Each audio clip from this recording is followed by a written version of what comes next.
रहे हैं कि भैया घर वापसी हो गई है। अब पहले कहाँ वन में थे, इससे पहले क्या सोच के सत्ता पलट की? उसने कहा मेरा दरवाजा बंद है, तो फिर आपने क्यों खोला? आपकी क्या मजबूरी थी? राष्ट्रद्रोहियों पर कभी नहीं जा सकते। जो राष्ट्र के खिलाफ में हमेशा कुछ न कुछ उगलता रहता है। लोग यही इसी तरह सोनिया गांधी पर उंगली उठाए थे।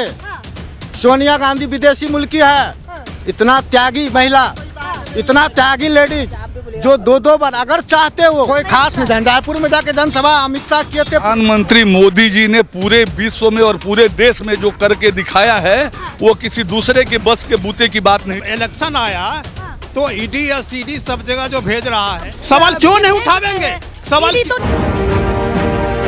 नेशनल पिलर, देश की आवाज। नमस्कार, एक बार फिर से आप सभी का स्वागत है। मैं मीरा राजपूत। इस समय मैं हूँ पटना हाई कोर्ट के जस्ट सामने और ये तमाम लोग चाय पी रहे थे, तो मेरा माइक कहाँ पीछे रह जाएगा। एक तरफ पूरे बिहार में उतला पुतली है, अब भूचाल आया हुआ है और उलटफेर चल रहा है। मुख्यमंत्री जी कभी इस दल जाते हैं तो कभी उस दल जाते हैं और एक तरफ है 2024 का चुनाव। तो 2024 चुनाव की चर्चा काहे पीछे रह जाए। थोड़ा समय बाकी है। मोदी जी को प्रधानमंत्री के तौर पर देखना चाहते हैं या नहीं? इंडिया गठबंधन कितनी बड़ी भूमिका इस बार के चुनाव में अदा करेगा? सीधे करते हैं चर्चा की शुरुआत। क्या माहौल यहाँ पर बना हुआ है? और सबसे पहले आपसे ही कर ले, बिल्कुल तैयार खड़े हैं आप, बताइए क्या कहना चाहते हैं। पूरे बिहार में भूचाल सा आ गया और एक तरफ 2024 की तैयारियां चल रही है। मोदी जी भी पूरी तरीके से जनसभाओं में लगे हुए हैं और एक नया गठबंधन भी तैयार हो गया है। क्या कहना है, इस बार किसको चुनने वाले हैं और कौन पसंद आ रहा है आपको? जिस तरह से ये बिहार में पलटी मार का जो खेला चल रहा है जी, उनको जो है कि पूरे बिहार के लोग पलटू राम के रूप में जो है कि प्रसारित कर दिए हैं। अच्छा। और जहां तक जो है कि बीजेपी मतलब एक नाम दे दिया है। हाँ, उनको। पलटू राम। हाँ। नीतीश कुमार नहीं, वो पलटू राम है। चलिए, कब किधर पलट जाएंगे, अभी बीजेपी वाले भी जो है कि इन पे फेथ नहीं कर पा रहे हैं। अच्छा, बीजेपी वाले फेथ नहीं कर पा रहे हैं। जो ये बड़ा उलटफेर हुआ है उसमें 2024 में कितना बड़ा फर्क पूरी नाराजगी है। इसको जो है कि आम जनता वोट के माध्यम से इसका जवाब देगा। अच्छा, पूरी नाराजगी है। पूरी नाराजगी है, सारे लोग जो है नाराज हैं। मतलब इसका ये लोकतंत्र के हत्यारे हैं। हाँ। जिसने जो है कि नेशन को बर्बाद कर रहा है। हमारे जो बाबा साहेब अम्बेडकर के द्वारा जो संविधान दिया हुआ है, उस संवैधानिक अधिकारों को जो है कि हनन कर रहे हैं, कुंठित कर रहे हैं। ऐसा तो नहीं कि बीजेपी के पास जाने के बाद और मजबूत हो गई है बीजेपी की? भैया, जो नीतीश कुमार गठबंधन में पूरा जोर मार रहे थे कि हम ही बड़का नेता है, और अब जाने के बाद वो भी खत्म होता हुआ देखिए, ये जो है ना, ये गठबंधन करके लोग जितना जोड़ लगा ले, जितना अपने आप को मजबूत समझे, जब जनता नाराज हो जाती है तो उनका कुछ नहीं चलता है। जनता की नाराजगी जो है सब पे भारी पड़ता है। और आज जो है बिहार की जनता पूरी तरह से ये नए गठबंधन से नाराज है और उसका जवाब निश्चित रूप से मिलेगा। आप कह रहे हैं कि बहुत ज्यादा खिलाफ, बिल्कुल बिल्कुल कोई फायदा नहीं मिलने वाला। नहीं, हमरे समझ में भैया, मुझे तो ऐसा लग रहा है कि बीजेपी कहीं ना कहीं बड़ी चीजों को भुनाई है और लिया है नीतीश कुमार को अपनी तरफ, तो कुछ सोच समझ के लिया होगा। बिहार की जनता क्या सोच रही है? सब लोग समझ रहे हैं कि ये लोकतंत्र का और जनमत का ये अपमान है कि हमने जिस बात के लिए मैंडेट दिया, अब हम एक वोट करते हैं, हम मान लीजिए मोदी के खिलाफ करते हैं, नीतीश के खिलाफ करते हैं, किसी के खिलाफ करते हैं। आपने उस मैंडेट का तो अपमान किया, बार बार अपने मजबूरी या लालच या फायदा के लिए बदल रहे हैं, तो निश्चित तौर पे ये जो है आम जनता के नज़र में ये नैतिकता के खिलाफ है। चलिए भैया, वो कह रहे हैं आम जनता की नज़र में ये नैतिकता के खिलाफ है। आप बताइए, आप क्या कहना चाहते हैं? इस बार पूरे देश में क्या होगा? कौन सा मुद्दा हावी रहने वाला है? और कहते हैं कि बिहारी जब सोचता है तो बहुत ऊपर की सोचता है। आपने ऊपर की सोची हुई है या मिनिमम सोच रहे हैं? नहीं भाई साहब, हम आप लोगों को बताना चाहते हैं इस चैनल के माध्यम से कि इस बार पूरे भारत में सांस्कृतिक राष्ट्रवाद का मुद्दा हावी होगा। सांस्कृतिक पुनर्जागरण हुआ इस देश का इस कार्यकाल में।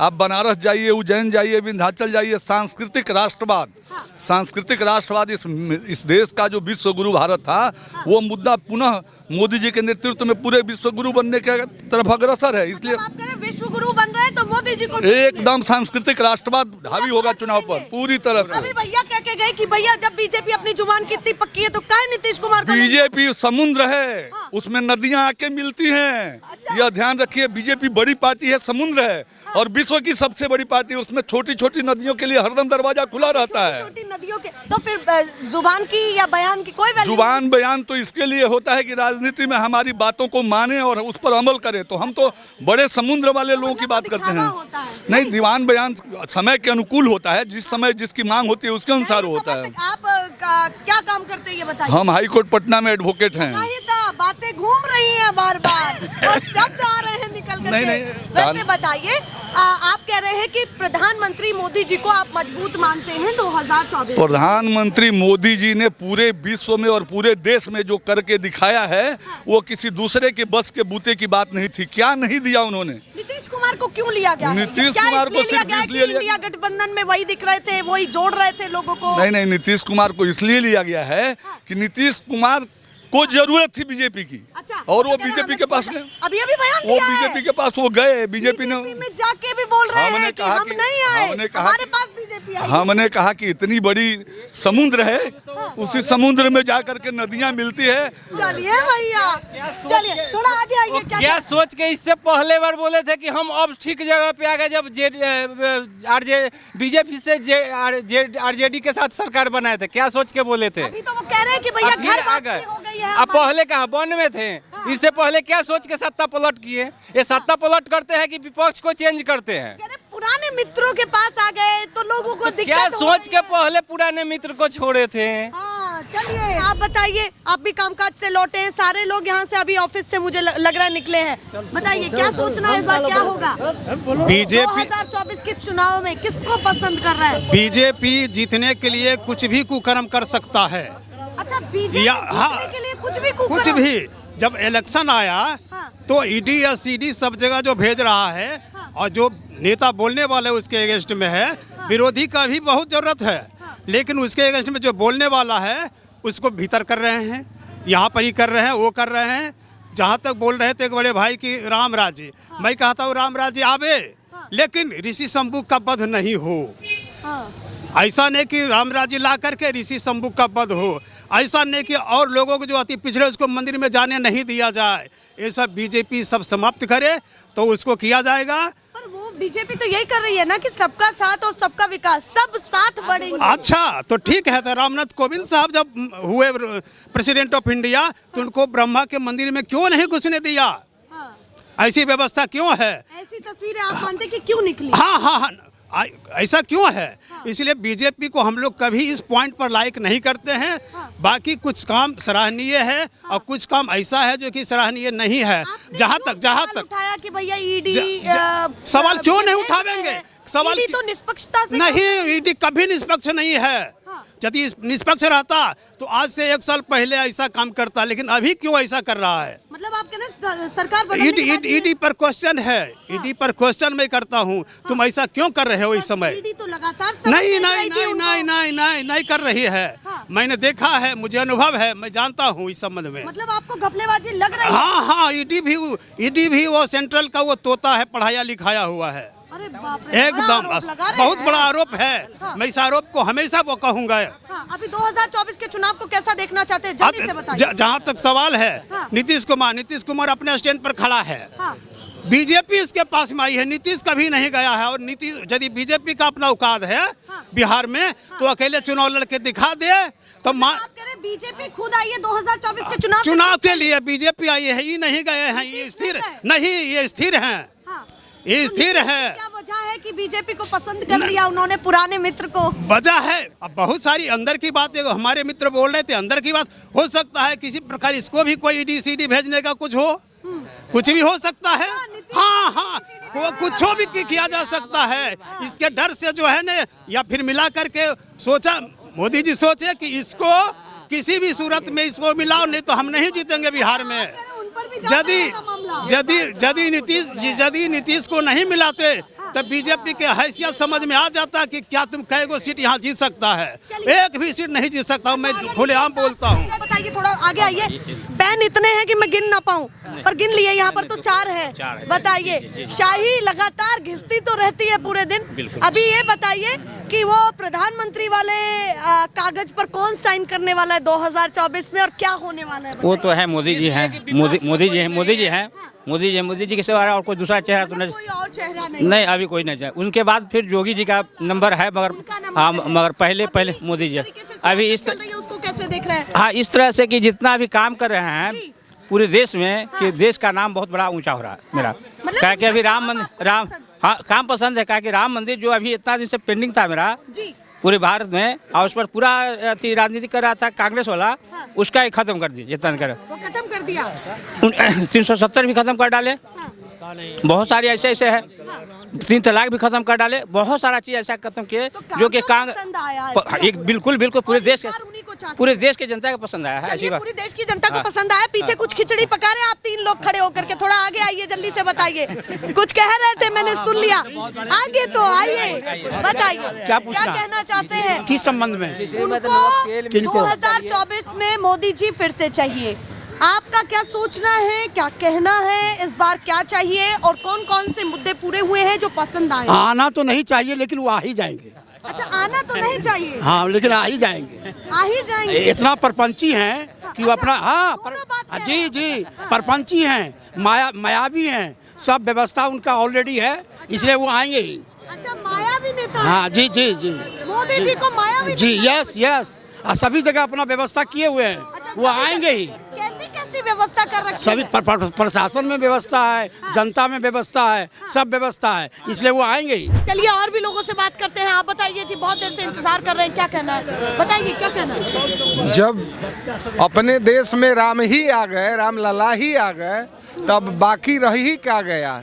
हमारे लिए राष्ट्र सर्वोपरि है और भाजपा नरेंद्र मोदी जी के नेतृत्व में पुनः राम राज ले आ दिया। देश का उत्थान हो रहा है, विकास हो रहा है, काम पसंद आ रहा है पूरा। और सबको काम पसंद आ रहा है। भैया, आपको काहे नहीं पसंद आ रहा है काम? देखिए, ये पूरा बेशर्मी का गठबंधन है। अच्छा, अब इसी जीतन राम मांझी को नीतीश कुमार ने भरी सदन में कहा था कि ये तो पगला है, इसको कुछ समझ में नहीं आता है, और किस बेशर्मी के साथ अपने बेटे को आगे कर दिया मंत्री बनाने के लिए। तो बात जीत हार का कहाँ? अभी मैं ये कहना चाहूँगा, अगर राजनीतिक तौर पे देखा जाए तो भाजपा ने अपनी कमजोरी दिखाई है कि उसको इस बिहार में कहीं जगह नहीं मिलने वाला है अगर उन्होंने नीतीश का पैर नहीं पकड़ा तो। मतलब आप कह रहे हैं उनकी खुद की कोई राजनीतिक क्या राजनीति है? जब उनको छोड़ दिया गया, जब बिहार की बात मैं कर रहा हूँ, जब छोड़ दिया गया था बीजेपी को, उसने कहा मेरा दरवाजा बंद है, तो फिर आपने क्यों खोला? आपकी क्या मजबूरी थी? पलटू राम की तो मजबूरी थी कि उनको मुख्यमंत्री बनना था। नरेंद्र मोदी क्या बनने आए थे? अमित शाह क्या बनने आए थे? सत्ता के लालच में ये लोग किसी भी तरह का गठबंधन कर रहे हैं, और बीजेपी ने अपने कमजोरी दिखाई है कि नीतीश के बगैर इनका नैया पार नहीं होगा। चलिए, वो कह रहे हैं बिहार में बीजेपी की कोई राजनीतिक हैसियत नहीं रह जाएगी अगर नीतीश कुमार को अलग कर दिया जाए। नीतीश कुमार की ही कोई हैसियत नहीं है। अगर बीजेपी में वो नहीं आते तो वो कहाँ चले जाते? उनके पार्टी का एक भी विधायक इनके साथ रहते कि नहीं रहते, ये भी सोचना मुश्किल था। चूंकि जंगल राज से बिहार को बचाना था, इसलिए नीतीश कुमार के साथ भाजपा को आना पड़ गया। आप बताइए, उन्होंने तो अपना बता दिया कि भैया नीतीश कुमार की कोई राजनीतिक हैसियत नहीं है बीजेपी के बिना। आप क्या कहना चाहते हैं? देखिए, वो तो बीजेपी को भी बेवकूफ़ बना रहा है। अच्छा, सम्राट चौधरी पगड़ी बांधे थे कि पगड़ी नहीं खोलेंगे, उनको भी बेइज्जत करवा दिए, पगड़ी उतरवा दिए। ठीक है। भारत विधानसभा में जीतन राम मांझी को बोले थे इसको कुछ आता है, ये बकर बकर कुछ से कुछ बोलते रहता है। तुम ताम किए थे एक मुख्यमंत्री को, और बोले थे कि हमारी गलती थी जो हम इसको बना दिए थे। आज फिर वही आदमी जीतन राम मांझी बेटा को मंत्री का पद दे रहे हैं। बन गए, हो गया। अब जो भी मंत्रालय जो अलॉट हो, जो हो। गांधी मैदान में से कहे थे कि परिवारवाद को बढ़ावा मिल रहा है, आरजेडी की तरफ उनका इशारा था। क्या जीतन जी का बेटा जो है मंत्री जो बने हैं क्या परिवारवाद नहीं है? मतलब आप कह रहे बीजेपी में भी और तमाम दल जो उनके सहयोगी दल है उनमें भी आपको परिवारवाद दिख रहा है। 2024 दिख रहा है सबको। आप बताइए और आप जनता बीजेपी का मजबूरी क्या है आप सुनिए। बीजेपी ने तांती सभा का आयोजन किया था, तांती समाज सभा का। उनका पूरी तरह से फॉलोअप हो गया गांधी मैदान में। जहाँ भी कहते आप उनका ग्राउंड रिपोर्ट ले लीजिए। अति पिछड़ा समाज का आपको समाज का जो यहाँ पर सम्मेलन हुआ था पूरी तरह से फॉलोअप हो गया था। आप पता कर लीजिए। इनके बाद इनके दिमाग में आया इन लोग का कि मेरा अति पिछड़ा मेरा जो वोटर सब है कहीं टर्न अप नहीं हो रहा है।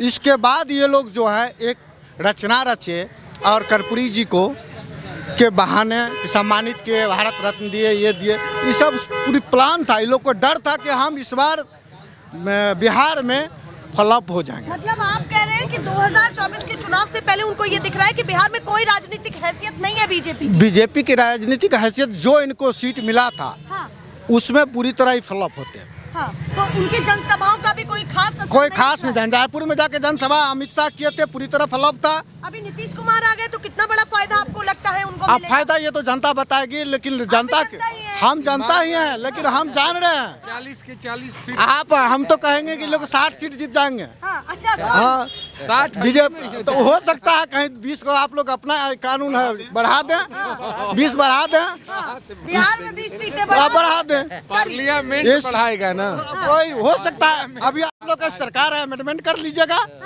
अभी विपक्ष को कैसा देख रहे हैं, जल्दी से बताइए। विपक्ष अच्छा है, मजबूत है। ऐसा नहीं है कि जिस तरह से हवाबाजी लोग सब अपने अपने सपोर्टर हैं, अपना अपना वक्तव्य रखते हैं। तो लेकिन गठबंधन जो नाम दिया है और ये सब पूरे देश के हर कोने से नेताओं को उठाया गया है, उसको कैसे देख रहे हैं आप? कि कुछ प्लानिंग है, बड़ी है या कितना दम है? ये जनता में करंट है, कुछ ऐसा नहीं है कि रिफ्यूज है। इनको रिफ्यूज कर रहे हैं, उनके भी प्रति सहानुभूति है, लोग देख रहे हैं और राहुल गांधी को भी एक्सेप्ट कर रहे हैं। अच्छा, राहुल गांधी को एक्सेप्ट कर रहे हैं। उनकी राहुल की यात्रा भी चल रही है। आपने नाम दिया तो राहुल की यात्रा को कैसे देख रहे हैं? बिहार बहुत अच्छा, बहुत अच्छा करके वो दिखा रहे हैं।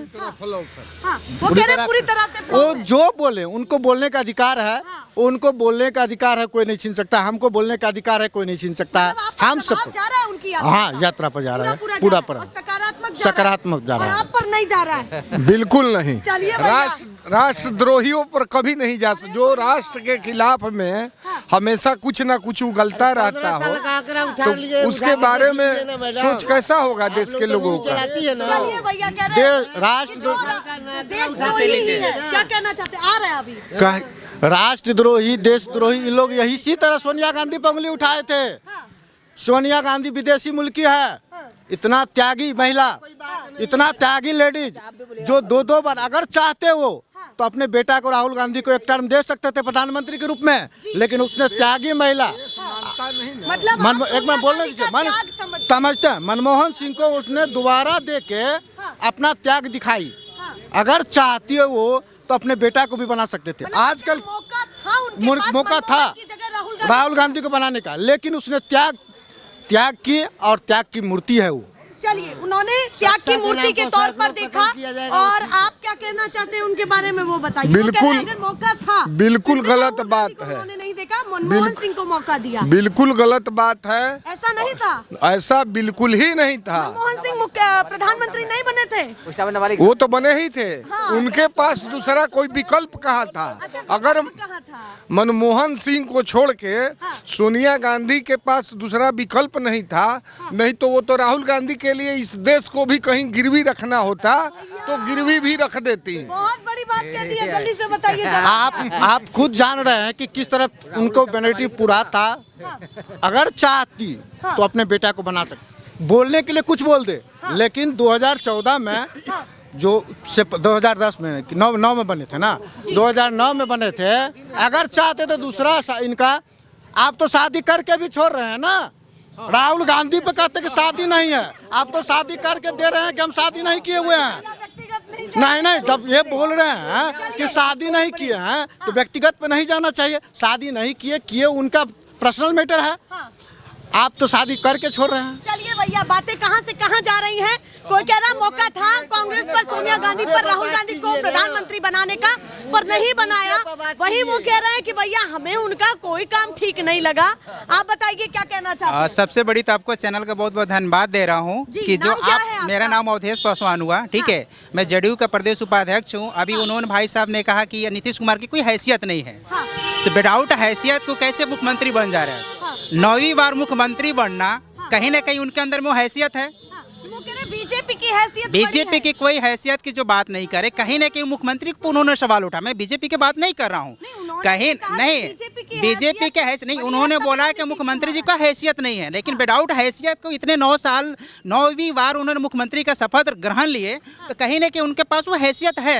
रही बात पाला क्यों बदल रहे क्यों हैं? ये बताइए, नीतीश वजह कुमार क्या है? नहीं, नीतीश कुमार विदाउट नीतीश कुमार का बिहार में चलना मुश्किल है। नीतीश सबके हैं। अभी किसी का फायदा उठा रहे अभी हो? किसी को कि भैया नहीं, हमारे वो बिना नहीं, वो चलेगा, किसी का पूरा मुल्क नहीं, उसने कैसा कोई फायदा नहीं उठा रहे। उन्होंने कभी फायदा नहीं उठाया है, हमेशा उन्होंने बिहार के लिए सोचा है, बिहार को जनता के लिए सोचा है। अभी आप आज चमचमाती रोडों का आप देखेंगे, सड़कों को देखेंगे, तो नीतीश कुमार का जो देन है। 24 घंटे में ऐसा क्या हुआ कि मतलब वो 24 सारी घंटे में, चीजें चेंज हो गई? 24 घंटे पहले वो 24 घंटे में नहीं, 24 हमने क्या किया, वो पॉलिटिकल उन लोगों को क्या अंदर में जो क्या भाव रहा है, क्या चीज, वो बहुत लेवल की जो बात है। लेकिन हम उनके ऊपर सवाल नहीं, वो चीज अलग बात है, क्या परिस्थिति रही हुई होगी उसको हम लोग नहीं कर सकते हैं। कहीं ना कहीं वो नीतीश कुमार अपनी नीति से समझौता नहीं कर सकते हैं, वो प्रेशर पॉलिटिक्स नहीं करते हैं वहाँ पर। आप सोचे कि आप उनको दबाव में लाकर इन चीजों को हम कर लें, तो नीतीश कुमार ये मानने वाले हैं नहीं। नीतीश कुमार स्वच्छ छवि का नेता है, और पूरे भारत में ऐसा नेता नीतीश कुमार के अलावा कोई नेता नहीं दिखता है वहाँ पर। पूरे भारत में नीतीश कुमार के अलावा कोई नेता नहीं दिखता। छोटा सा हाथ में आपके ये है, बताइए क्या कहना है? ये सब सुन रहे हैं आप? किस बिंदु पर पूछिए, सवाल पकड़िएगा कोई भी बिंदु चुन लीजिए, आप तेजस्वी चुन लीजिए, नीतीश कुमार चुन लीजिए, या मोदी जी चुन लीजिए, या 2024 का चुनाव चुन लीजिए, जो बोलना चाहते हैं वो बोलिए, बताइए। जो भी है, पक्ष में हो या विपक्ष में हो नेता, उद्देश्य प्रदेश की वो विकास के काम होनी चाहिए। आम काज की बात होनी चाहिए। हाँ, काम काज की बात होनी चाहिए। नहीं होनी चाहिए। नहीं, गरीब आदमी को भला विकास होनी चाहिए, अमन चैन शांति होनी चाहिए, विकास होनी चाहिए देश के, प्रदेश के। हाँ, चल क्या रहा है देश में? अभी तो देश में चल रहा है कि देश की आज़ादी के बाद में जो जब तक आर्थिक समानता नहीं आती है देश में, सामाजिक समानता नहीं आती है, तब तक देश अधूरा है। आज़ादी उधारी है। हाँ, आजादी उधारी है, जब अधूरा है जब तक सामाजिक समानता। बोले आप तो मैं बोली कहाँ से उधारी हो गया? सामाजिक समानता जब तक देश में नहीं है, अरे भैया सुनिए ना, सामाजिक समानता जब तक, आर्थिक समानता देश में नहीं आती है, तब जो राजनीति का जो है मिला हुआ अधिकार वो अधूरा है। चलिए